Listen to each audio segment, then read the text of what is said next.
Detective Miles Corbin arrived in Duskwood with a reputation as a man who chased ghosts, both literal and figurative. His real quarry, however, was always the truth. Duskwood, a city permanently shrouded in twilight, lived up to its grim name. Abandoned buildings clawed at the perpetually overcast sky, their windows like vacant eyes staring into a forgotten past. Whispers of a haunting, a malevolent entity called the Weaver, had driven most residents away, leaving behind a skeletal husk. He was interested in the disappearance of Elias Thorne, a renowned historian who vanished weeks ago while researching Duskwood's origins. The local authorities, eager to wash their hands of the entire city, had deemed it a cold case. But Thorne's daughter, Clara, refused to give up, and Miles, drawn by her desperation and the unsettling details of the case, had agreed to investigate. His investigation led him to the Thorne Mansion, a sprawling Gothic structure perched on the outskirts of the city. The air around it crackled with an unnatural stillness, a palpable sense of unease that even Miles, hardened by years of grim investigations, couldn't ignore. "Are you sure about this, Detective?" Clara asked, her voice trembling as they stood before the mansion's imposing gates. She was a pale, fragile woman, but her eyes held a fierce determination that belied her appearance. "We have to start somewhere, Clara," Miles replied, forcing a reassuring smile. "Your father was obsessed with this place." ...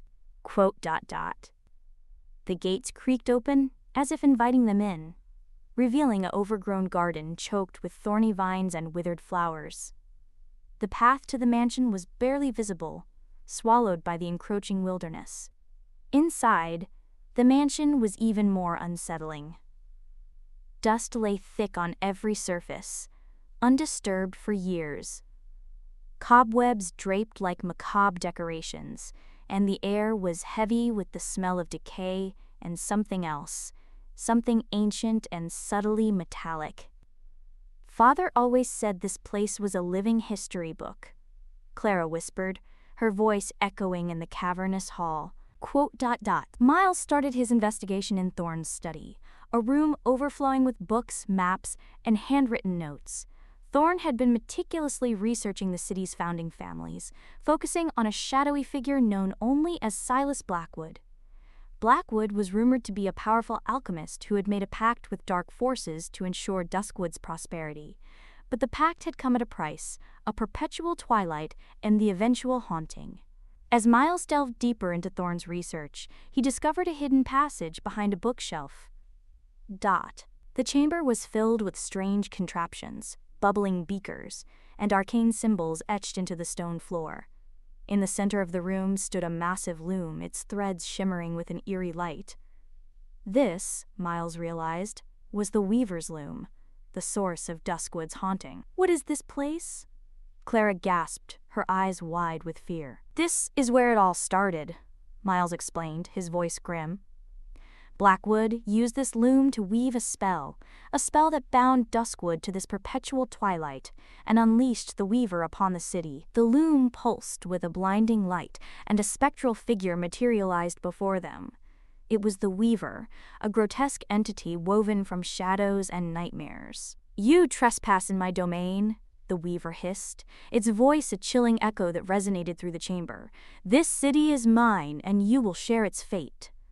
The Weaver lunged at them, its shadowy tendrils reaching out to ensnare them. Miles pushed Clara behind him and drew his weapon, a revolver loaded with silver bullets, his preferred method for dealing with supernatural threats. The Weaver was a formidable opponent, able to manipulate the shadows and weave illusions that preyed on their deepest fears. Miles fired his revolver, the silver bullets tearing through the Weaver's shadowy form, but it seemed to have little effect. Clara, however, had noticed something. The loom, she realized, was the source of the Weaver's power. If they could disrupt the loom, they might be able to weaken the entity. "Miles, the loom!" she shouted, pointing towards the massive machine. Miles nodded, understanding her plan. But the loom was protected by a magical barrier, an invisible shield that repelled his touch. "You cannot stop me," the Weaver gloated, its voice filled with triumph. "Duskwood will remain mine forever." Just when Miles was about to give up hope, he noticed something he had overlooked before.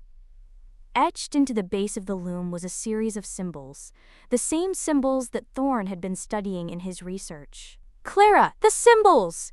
Miles shouted. "Your father deciphered them. He knew how to break the Weaver's spell." Clara frantically searched through her father's notes, her fingers trembling as she flipped through the pages. Dot. With the Weaver distracted by Miles, Clara quickly touched the symbols in the correct sequence. The loom shuddered violently, its light flickering and dimming. The barrier around it dissipated, leaving it vulnerable. Miles seized the opportunity and grabbed a nearby wrench. With a mighty swing, he smashed the loom's central mechanism, shattering it into pieces. The Weaver screamed in agony as its connection to the loom was severed. Its shadowy form began to unravel, its power fading with each passing second. "This cannot be!" With a final surge of energy, the Weaver vanished, leaving behind only a lingering chill in the air. The chamber fell silent. The shaking stopped and the loom lay in ruins. Miles and Clara stood there, exhausted but alive. "We did it," Clara whispered, her voice filled with disbelief. Miles nodded, his gaze fixed on the shattered loom. "We broke the Weaver's spell." As they emerged from the mansion, they noticed something remarkable. The twilight was beginning to fade. The clouds were parting, and a sliver of sunlight pierced through the gloom, illuminating Duskwood for the first time in centuries. The buildings seemed to breathe again, and the air no longer crackled with an unnatural stillness. The haunting was over. But the mystery of Silas Blackwood and the Weaver's loom remained. Miles knew that there were still secrets hidden within Duskwood, secrets that needed to be uncovered. He decided to stay in Duskwood, to help rebuild the city and uncover the truth behind its haunting. He had found his purpose, his reason for chasing ghosts. Clara, inspired by her father's dedication and Miles's courage, decided to join him. The resolution to the mystery came months later, while Miles and Clara were cataloging recovered documents from the Thorn mansion. They discovered a hidden compartment in Thorn's desk, containing a small, intricately carved wooden box. Inside the box was a single, withered flower, a Duskwood bloom, a flower said to possess the ability to absorb and nullify dark magic. Thorn's notes revealed that Silas Blackwood hadn't intended to curse Duskwood, but to protect it. The ritual he performed, using the Weaver's loom, was designed to contain an even greater evil, a primordial entity known as the Voidwalker, which threatened to consume the entire world. Blackwood had sacrificed his city to save the world. Thorn had been searching for a way to permanently banish the Voidwalker without destroying Duskwood. The Duskwood bloom was his key. By channeling the bloom's energy through the shattered remnants of the Weaver's loom, they could create a permanent seal containing the Voidwalker and lifting the curse on Duskwood. The process was dangerous and required a precise understanding of Blackwood's original ritual. Miles and Clara, with their combined knowledge and determination, prepared for the final confrontation. The air still held a faint residue of dark magic, a reminder of the entity they had vanquished. They placed the Duskwood bloom on the shattered loom and began to chant the ancient incantation, the words echoing through the chamber. The chamber began to tremble, and the air grew thick with energy. The remnants of the loom pulsed with light, drawing power from the Duskwood bloom. A swirling vortex of energy formed above the loom, a gateway to the Voidwalker's prison. Suddenly the vortex erupted, and a tentacle of pure darkness reached out, attempting to grasp the Duskwood bloom. Clara continued chanting, her voice unwavering. The vortex began to shrink, collapsing in on itself. The light from the loom intensified, bathing the chamber in an ethereal glow. With a final surge of power, the vortex vanished, leaving behind only a faint shimmer in the air. The Duskwood bloom withered completely, its energy spent. The chamber fell silent once more.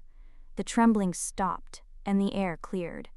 Miles and Clara stood there, exhausted but triumphant. They had succeeded, they had contained the Voidwalker, and saved Duskwood from eternal darkness. Duskwood was free. The city was reborn. The residents began to return, drawn back by the promise of a new beginning. They rebuilt their homes, reopened their businesses, and breathed life back into the forgotten city. Miles and Clara remained in Duskwood, becoming its protectors and its guiding light. They had faced their fears, solved an ancient mystery, and saved a city from eternal darkness. And as they looked out over the revitalized Duskwood, they knew that their journey had just begun. The world was full of mysteries, and they were ready to face them, together.